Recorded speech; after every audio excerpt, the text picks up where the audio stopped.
Hi friends, ఎలా ఉన్నారు? గత కొద్ది రోజులుగా ఆరోగ్యం బాగలేక వీడియోస్ చేయడం కుదరలేదు ఫ్రెండ్స్. మీ సపోర్ట్ నాకు ఉందని మళ్ళీ మీ ముందుకు కొత్త కథలతో వస్తున్నాను. ప్లీజ్ నా నమ్మకాన్ని నిజం చేయండి. ఈరోజు నక్షత్రాల లోకంలో అమ్మమ్మ అనే కథను మీకు అందిస్తున్నాను. అనగనగా ఒక ఊరిలో నిమిలిత అనే ఒక చిన్నారి ఉండేది. నిమిలితకి తన అమ్మమ్మ అంటే ప్రాణం. ప్రతి రాత్రి అమ్మమ్మ చెప్పే మాయాలోకాల కథలు వింటూ నిమిలిత హాయిగా నిద్రపోయేది. కానీ ఇప్పుడు అమ్మమ్మ తనతో లేదు. ఆకాశంలో ఒక నక్షత్రంలా మారిపోయిందని అమ్మ చెప్పింది. అమ్మమ్మ కథలు లేక నిమిలితకి రాత్రులు నిద్ర పట్టడం లేదు. ఒకరోజు రాత్రి వెన్నెల నిమిలిత గదిలోకి వెలుగులు నింపింది. నిమిలిత తన దిండు కింద ఒక వింతైన మెరుపును చూసింది. దాన్ని తీసి చూస్తే అది అమ్మమ్మ పాత కథల పుస్తకం. ఆ పుస్తకం నుండి ఒక రకమైన సువాసన వస్తుంది. నిమిలిత ఆ పుస్తకాన్ని తెరవగానే అందులో నుండి చిన్న చిన్న బంగారు వర్ణపు నక్షత్రాలు బయటకు వచ్చి గది అంతా తిరగడం మొదలుపెట్టాయి.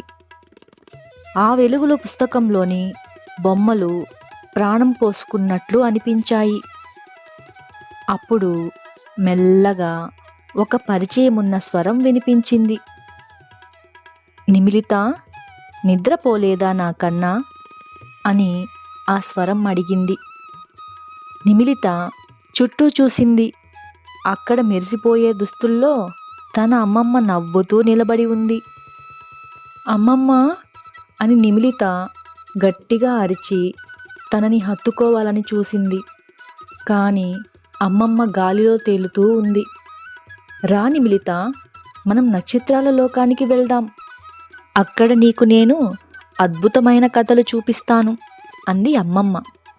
ఇద్దరూ కలిసి కిటికీ గుండా బయటకు ఎగిరారు. మేఘాల మీద నడుస్తూ ఆకాశం వైపు వెళ్ళారు. కింద ఊరంతా చిన్న చిన్న దీపాల్లా కనిపిస్తుంది. పైన నక్షత్రాలు పెద్ద పెద్ద పువ్వులలా వికసిస్తున్నాయి. వారు పాలపుంత నది దగ్గరకు చేరుకున్నారు. ఆ నది పాలులా తెల్లగా ప్రవహిస్తుంది.